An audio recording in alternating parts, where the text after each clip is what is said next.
में कौन सा सेट हम लोग कर रहे थे कल? सितंबर का कर रहे थे। अभी एक सेट हम लोग कर ले रहे हैं।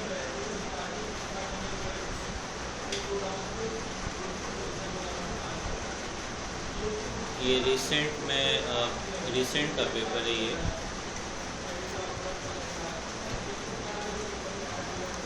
देखिए बिल्कुल अलग तरह का क्वेश्चन है। इसमें पहला क्वेश्चन समझ में आ रहा है क्या दिया हुआ है? एडवांस जनरल एंट्री का दिया हुआ है। तो हमें एडवांस जनरल एंट्री पास करना है। देखिए 21-22 का एडवांस टैक्स है 2 लाख।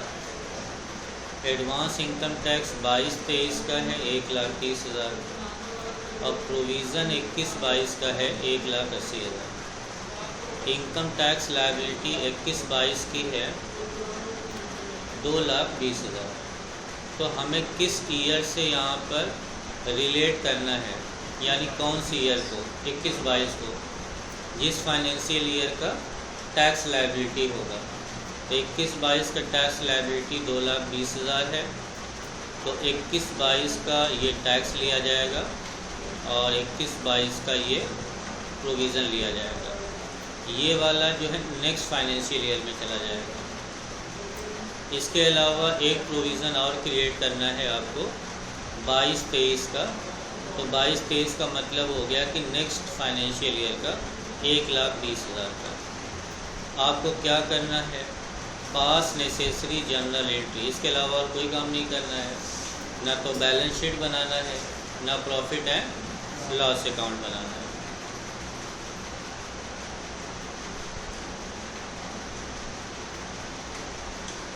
तो एक एक्सेल की आप शीट ओपन कर लीजिएगा।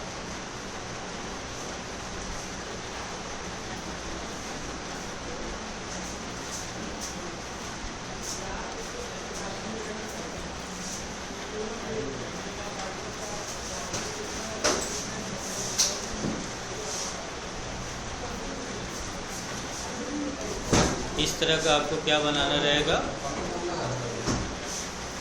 ध्यान दीजिए क्या बनाना रहेगा इस तरह का जनरल एंट्री का फॉर्मेट।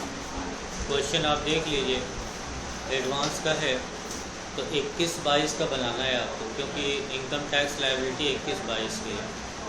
तो 21-22 में कौन सा महीना आप लेंगे? लास्ट का ही लेंगे। तो आप यहाँ पे लेंगे 31 मार्च 2021। क्या लिखेंगे? Profit and loss appropriation account debit. देखिए पीएल एप्रोप्रिएशन मैं क्यों लिख रहा हूँ? क्योंकि ऑलरेडी प्रोविज़न कितना हो चुका है। जो चीज़ ये जो फॉर्मेट में दिख रहा है, ये सब चीज़ें ये जो फॉर्मेट में दिख रही हैं, ये इसकी जनरल एंट्री ऑलरेडी हो चुकी है। तो 2,20,000 का टैक्स लायबिलिटी है और 1,80,000 का ऑलरेडी प्रोविज़न क्रिएट हो चुका है। तो जितना डिफरेंस है 2,20,000 और 1,80,000 में जितना डिफरेंस है, बस उसी का प्रोविज़न क्रिएट करना है। तो कितना डिफरेंस है? 40,000 का। फिर यहाँ पे लिखेंगे to provision for income tax.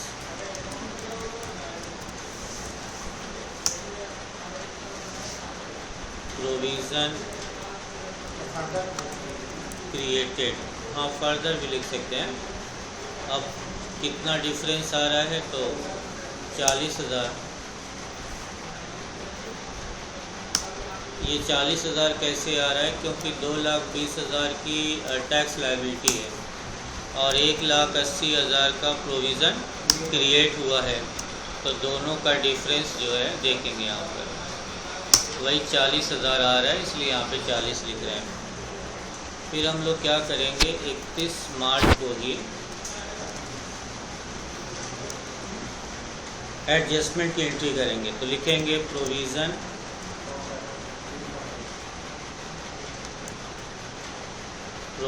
For income tax account debit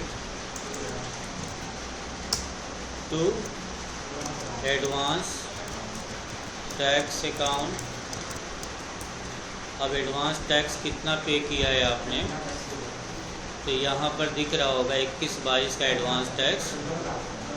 ये वाला तो 22-23 का है, इसे छोड़ देंगे तो आप यहाँ पर दिखाएंगे 2 लाख रुपए। यहाँ पे प्रोविज़न था 2,20,000 का, मतलब टैक्स लायबिलिटी ये थी, और 2 लाख का आपने टैक्स पे किया, तो फ़र्क कितना पड़ रहा है। तो इसको लिखेंगे to income tax payable. Narration लिखेंगे प्रोविज़न एडजस्टेड, ये भी लिख सकते हैं विद एडवांस टैक्स। अब आपको एडवांस टैक्स पे करना है, तो 31 मार्च को इनकम टैक्स पेबल का अमाउंट यहाँ डाल सकते हैं, कितना 20,000। फिर आप यहाँ पे लिखेंगे income tax payable account debit to bank account. यहाँ लिख देंगे इनकम टैक्स पेड।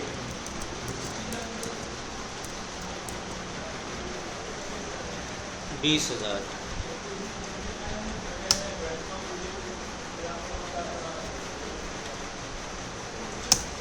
फिर क्या करेंगे, एक एंट्री और कर लेंगे, इसमें लिखा हुआ है कि प्रोविज़न फॉर इनकम टैक्स 22-23 का 1,20,000। इसकी नहीं करेंगे एडवांस टैक्स 22-23 का, क्योंकि ये ऑलरेडी पास है, तभी ये ट्रायल बैलेंस में दिया हुआ है। लेकिन ये एडजस्टमेंट का मतलब आपको करना है, तो आप इसकी एक एंट्री करेंगे 31 मार्च 2021 को 22 के लिए पेड करा है, 22 के लिए क्रिएट किया है, तो 22 में न करके 21 में ही किया होगा, लेकिन किस डेट के नाम से, 22 के नाम से।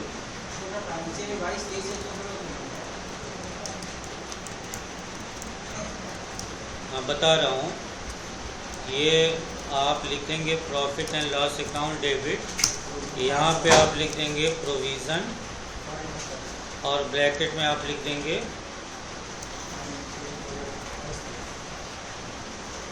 ब्रैकेट में आप लिख देंगे 2022, ऐसे लिख सकते हैं।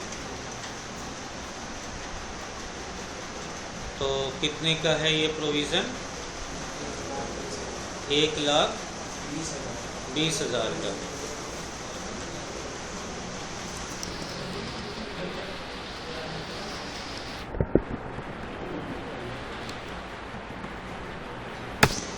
इतनी एंट्री आपको पास करनी है। ये वाला क्वेश्चन हो गया। सेकंड क्वेश्चन पे आएंगे, तो ये ट्रायल बैलेंस है, और इसको देख के हमें क्या बनाना है, नीचे दिया होगा prepare profit and loss account and balance sheet, और बाकी ये चीज़ें उसमें एडजस्ट करनी है। तो सबसे पहले बनाएंगे प्रॉफिट एंड लॉस अकाउंट। तो प्रॉफिट एंड लॉस अकाउंट में पीएल बनता है पहले, तो ग्रॉस प्रॉफिट अगर दिया होगा तो ट्रेडिंग अकाउंट नहीं बनेगा। जैसे आप देखिए क्या लिखा हुआ है, gross profit on during the year, तो सबसे पहले ग्रॉस प्रॉफिट ही दे दिया है, मतलब ट्रेडिंग अकाउंट बन चुका है। तो 32,400 आप कहाँ दिखा देंगे, क्रेडिट साइड में 32,400। फिर उसके बाद सैलरी एंड वेजेस कितना है, 22,000, ये एक्सपेंस है, तो सैलरी एंड वेजेस कितना चला गया, 22,000। साथ में इसमें 2,000 ऐड हो गया है क्या, देखिए आउटस्टैंडिंग सैलरी क्या होता है, सैलरी में ऐड हो जाता है, तो 22,000 ये, और ऐड आउटस्टैंडिंग सैलरी तो ये हो गया 24,000। फिर नेक्स्ट है आपका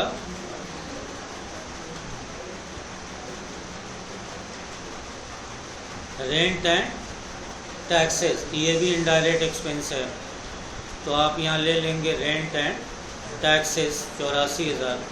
फिर इंश्योरेंस है आपका 1,000, इसमें लिखा है इंश्योरेंस 1,000, लेकिन इसमें लिखा हुआ है कि इंक्लूडिंग प्रीमियम 400 पर annum paid up to March 31, 2022, यानी 400 पैसा ऐसा है इसमें जो नेक्स्ट फाइनेंशियल ईयर से रिलेट करता है। तो इसका मतलब ये हुआ कि 31 मार्च 2022 तक 400 है, तो 600 किस साल का होगा फिर? नेक्स्ट ईयर का। देखिए 400 ही है, तो 400 पेड है मार्च तक का, तो जब 400 इस साल का है तो बचा हुआ 600 नेक्स्ट ईयर का है, तो 600 हमने यहाँ पे क्या कर दिया, इसमें माइनस कर दिया, तो ये आपका बच गया आपका, मतलब 400 पेड है का मतलब 400 एक्सपेंस है, और जो इस साल का नहीं है फिर वो कितना है, 600 है। 400 रुपये पेड है मतलब इस साल का 400 पेड है, और कितना नहीं पेड है, हाँ लिखा वो है, वो 21-22 का है, हाँ 21-22 का है, ये 21-22 का है, 22-23 का नहीं है। फिर उसके बाद बैड डेब्ट कितना है, 500 रुपये, तो बैड डेब्ट आ गया। फिर उसके बाद नेट हो जाएगा आपका एंटरटेनमेंट एक्सपेंस, वो भी आ जाएगा। उसके बाद जनरल एक्सपेंस है, तो जनरल एक्सपेंस आप देखिए कितना है, 2600। फिर डेप्रिसिएशन लगाना है कितना, 600, और प्लांट पर 6000। ये कैसे पता चलेगा, तो आप नीचे देखेंगे तो लिखा हुआ होगा डेप्रिसिएशन फर्नीचर पे 5% और मशीनरी पर 10%। तो फर्नीचर की वैल्यू आप देख लीजिए, तो फर्नीचर की वैल्यू है 12,000, तो 12,000 का 5% 600, और मशीन की वैल्यू है 60,000, तो 60,000 का 10% 6,000, तो ये यहाँ पर आ जाएगा। कमीशन आपका है 2100, 2100 कमीशन में लिखा है आपका यहाँ पर कि कमीशन अर्न, हाँ हाँ वो बैलेंस शीट में जाएगा assets. Commission earn but not receive का मतलब इनकम हो गया है बट मिला नहीं है, इसलिए इसको यहाँ पर 400 क्या करेंगे, ऐड। तो ये जब आप जोड़ेंगे तो देखेंगे कि ये कम आ रहा है और इसका टोटल ज़्यादा आ रहा है, तो यही टोटल यहाँ रख देंगे और इसको माइनस कर देंगे, तो आपको लॉस हो जाएगा। मतलब एक बार मैं आपको इस क्वेश्चन को हटा देता हूँ और फिर से कराता हूँ।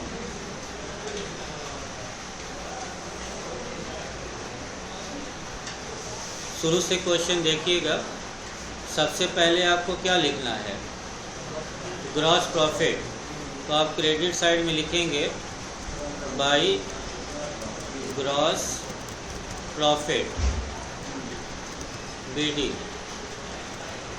कितना था, 32,400, यही था। फिर हम लोग डेबिट साइड जो ये देख रहे हैं एक्सपेंस है, तो सैलरी कितना है, तो यहाँ पर डेबिट साइड में 2 लगाएंगे, लिखेंगे सैलरी एंड वेजेस, कितना 22,000। हम इसमें नहीं लिख रहे हैं, इसमें इसलिए लिख रहे हैं क्योंकि इसमें आउटस्टैंडिंग को ऐड करेंगे, तो लिखेंगे आउटस्टैंडिंग सैलरी, कितना है 2000। अब आप दोनों को जोड़ के यहाँ पे लिख देंगे तो कितना हो जाएगा?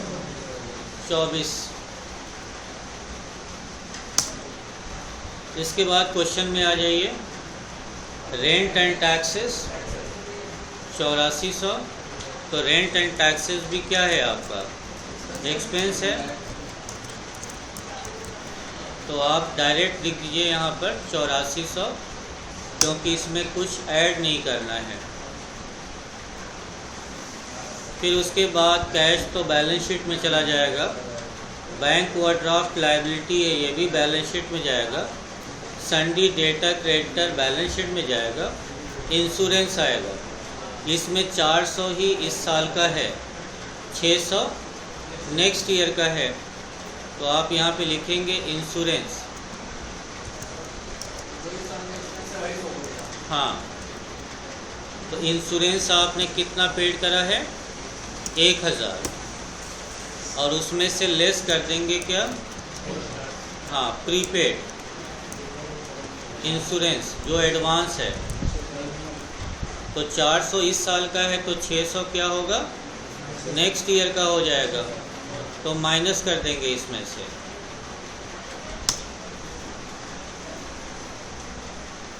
फिर उसके बाद आ जाइए लूज टूल्स, इसमें नहीं आता। बैड डेप्ट आएगा, तो बैड डेप्ट आप लिखेंगे 500।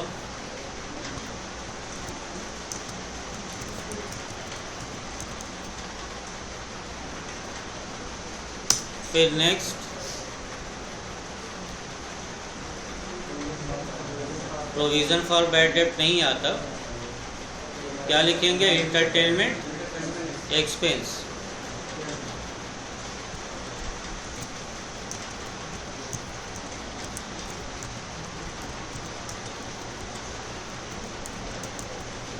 कितना था? 300। फिर कमीशन तो क्रेडिट साइड में लिखा हुआ है, मतलब इनकम हो जाएगा ये। तो यहाँ पे लिख देंगे बाई कमीशन। कितना था? 2200, 2100। फिर इसके बाद नीचे देखेंगे तो लिखा हुआ है कि commission earn but not receive. तो ये अक्रूड कमीशन है और ये 400 उसमें ऐड हो जाएगा।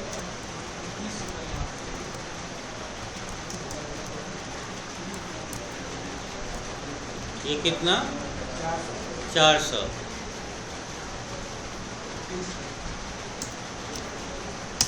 अब दोनों को क्या करेंगे हम लोग? ऐड कर देंगे।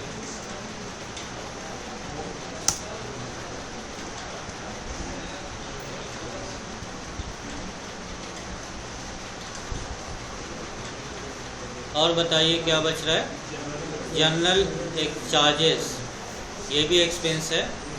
फर्नीचर तो असेट्स है, बैलेंस शीट में जाएगा। प्लांट मशीनरी भी बैलेंस शीट में चला जाएगा। तो एक ही चीज़ बच रहा है, जनरल चार्जेस।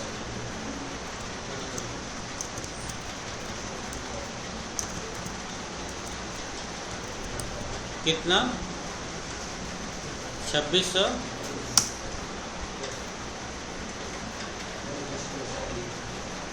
अब आ जाते हैं depreciation on furniture and plant and machinery. तो यहाँ पे लिख देंगे 2 डेप्रिसिएशन ऑन फर्नीचर। तो डेप्रिसिएशन की वैल्यू कितनी है? 12000 है। 12000 का कितना परसेंट? 5%, 600 आएगा। फिर 2 depreciation on plant and machinery. कितना था प्लांट एंड मशीनरी की वैल्यू? 60,000 इंटू 10%। अब आप जब टोटल करेंगे तो आप देखेंगे कि इसका टोटल ज़्यादा है। पहले आप सबका टोटल ही करके देख लीजिए।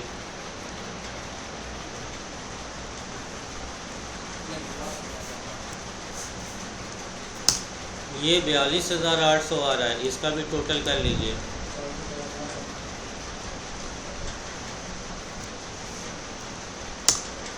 यानी ये टोटल कम है, इसलिए जिसका टोटल ज़्यादा हो उसको इधर ट्रांसफ़र कर दीजिए। बराबर हो गया। और जो डिफरेंस है यहाँ पे निकाल लीजिए। तो ये ले लीजिए वैल्यू माइनस, फिर सम का फार्मूला लगाइए और ये दोनों वैल्यू को माइनस कर दीजिए। 7,900 क्या आ गया? Net loss. तो आप लिख दीजिए बाई नेट लॉस। जब आप बैलेंस शीट बनाएंगे इसके नीचे, तो सबसे पहले क्या लिखेंगे? कैपिटल। तो आपके पास कैपिटल इसमें दिया होगा 1,00,000। और कैपिटल में करना क्या रहता है? प्रॉफिट को ऐड करना रहता है और नेट लॉस को। तो ये हमने माइनस किया है, यानी इसमें से ये वैल्यू माइनस कर दिया है, तो ये आया है। और ड्राइंग भी क्या होता है? माइनस। तो ड्राइंग दिया होगा इसमें 15,000, तो हमने ड्राइंग को भी माइनस कर दिया यहाँ पर, इसमें से 15,000 को माइनस कर दिया है। इसके बाद बैंक ओवरड्राफ्ट लायबिलिटी होता है, सन्डी क्रेडिटर भी लायबिलिटी होता है, प्रोविज़न फॉर बैड डेट भी। देखिए प्रोविज़न फॉर बैड डेट ये दिया हुआ है, ये देख रहे हैं, ये लायबिलिटी साइड में आ जाएगा। साथ में आउटस्टैंडिंग सैलरी कितनी थी? 2,000। फर्नीचर कितने का था? 12,000 का। 600 डेप्रिसिएशन घटा दिया तो 11,400। प्लांट मशीन कितने का था? 60,000 का। 6,000 डेप्रिसिएशन घटा दिया तो 54,000। कैश है आपके पास 2300। तो आप देखिए कैश है आपका 2300, ये असेट्स हैं। फिर उसके बाद अक्रूड कमीशन को क्या माना जाता है? असेट्स। प्रीपेड इंश्योरेंस को क्या माना जाता है? असेट्स। क्लोजिंग स्टॉक कितना है? इसको क्या करेंगे आप? कैसे ये 20,300 आया? 19,800 का क्या दिया हुआ है? स्टॉक। तो ये कब तक का स्टॉक है? दिसंबर का। और मार्च तक का चाहिए, तो आप क्या करेंगे? इसमें 4,500 रुपये का क्या है? Loose tools. तो लूज टूल्स क्या होता है? क्लोजिंग स्टॉक का ही पार्ट होता है। तो 19,800 पहले से था और उसमें 4,500 ऐड कर देंगे। एक लूज टूल्स आपको और मिलेगा, इसके अंदर लिखा हुआ, ये ओपनिंग है। तो हम रॉ मटेरियल होता है लूज टूल्स। तो ये बताइए 5,000 का मटेरियल है, तो इस्तेमाल किया होगा आपने इसको, तो किया होगा, तो लास्ट में बचा कितना है? तो हमको क्या दिखाना रहता है? जो बचा होता है। तो एक तो फिनिश गुड्स है, स्टॉक मतलब बना हुआ तैयार सामान, तो इसमें तो कोई दिक्कत नहीं है, 19,800 तो रेडी है। और इसमें हम वो मटेरियल भी ऐड कर देंगे जो हमारे पास बच गया है।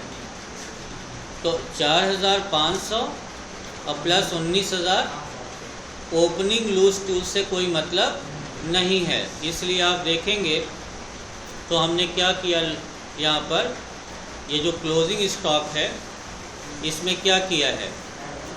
500 ऐड किया है। क्यों? क्योंकि 5,000 का था, ओपनिंग कितना था और कितना यूज़ किया, क्लोजिंग कितना था? देखिए आपके पास कितना था ओपनिंग, बताइए। ओपनिंग कितना था और क्लोजिंग कितना था? तो इसका मतलब ओपनिंग में से क्लोजिंग ये बचा हुआ है। तो 500 आपने क्या कर लिया है? फिर यूज़ कर लिया है। तो आपके पास स्टॉक कितना था? 19,800। तो 19,800 प्लस 4500 नहीं, 500 ही तो यूज़ किया। वो तो शो करेंगे ही, देखिए हमारी बात समझिए, मैं क्या कर रहा हूँ। आपके पास 19,800 का क्या है, रेडी स्टॉक। लूज टूल्स कितने का था, 5,000 का। लूज टूल्स क्लोजिंग कितना था, तो लूज टूल्स आपका कितना कम हो गया, तो वो कहाँ गया होगा, फिनिश गुड्स में। तो फिनिश गुड्स 9,800 का पहले था, 500 उसमें और ऐड हो जाएगा। अब आपका फिनिश गुड्स हो गया और आपका लूज टूल्स का क्लोजिंग कितना बचा हुआ है, तो ये हमने दिखा दिया। हमने लूज टूल्स को दिखाया है, लेकिन ओपनिंग वाले को क्लोजिंग से एडजस्ट करके जितना इस्तेमाल हो गया है उसको हम दिसंबर वाले स्टॉक में क्या किए हैं, ऐड किए। समझ में आया कि नहीं ये वाला टॉपिक? फिर से बताता हूँ। हाँ, वो यूज़ कर लिया, नहीं वो स्टॉक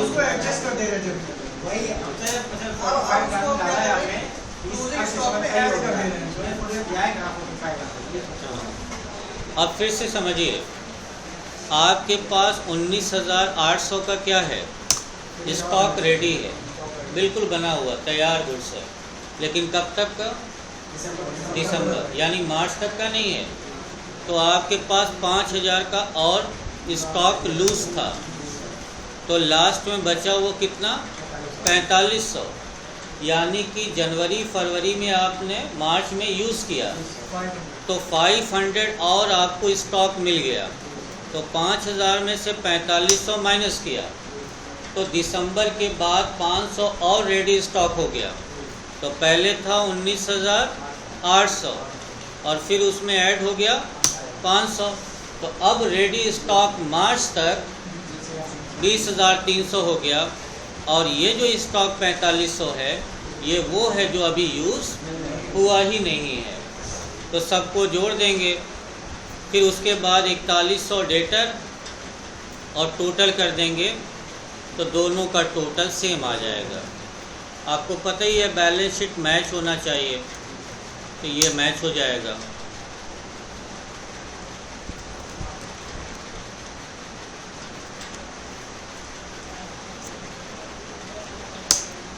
ये दोनों मैच हो जाएगा। इसके बाद आप देखिए,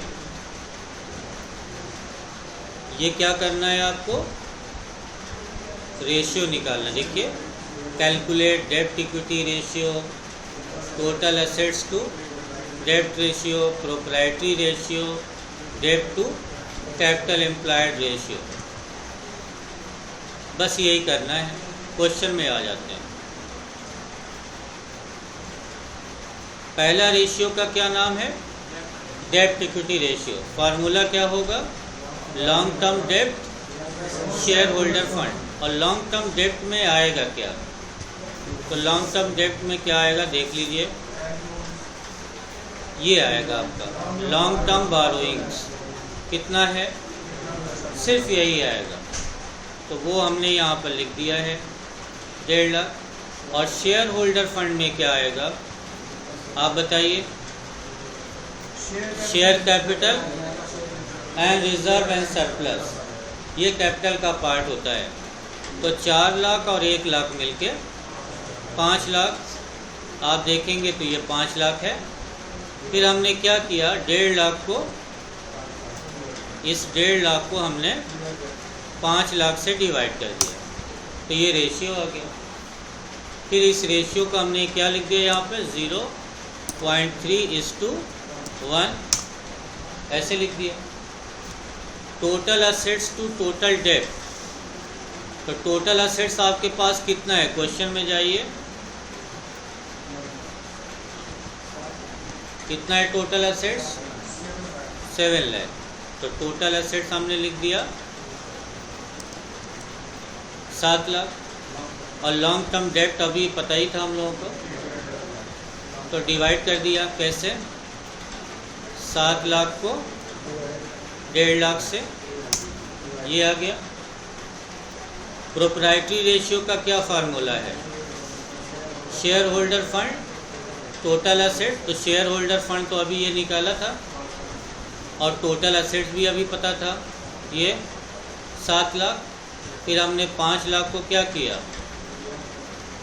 7 लाख से डिवाइड कर दिया। और डेट टू कैपिटल इम्प्लॉयड, तो डेट का मतलब लॉन्ग टर्म डेट कितना था, 1.5 लाख। लॉन्ग टर्म डेट तो 1.5 लाख था। और कैपिटल इम्प्लॉयड का मतलब हो गया कि जो भी पैसा बिजनेस में आपने लगाया है, अपना और उधार, तो 4 लाख और 1 लाख 5 लाख और 1.5 लाख आपने उधार लिया था, 6.5 लाख रुपए आपने क्या किया, अपना और लॉन्ग टर्म लोन मिला के आपने क्या किया, इन्वेस्ट किया। इसमें करेंट लायबिलिटी नहीं आएगा। तो आप क्या करेंगे, 1.5 लाख को 6.5 लाख से डिवाइड कर देंगे। कंट्रोल एस कर दीजिए।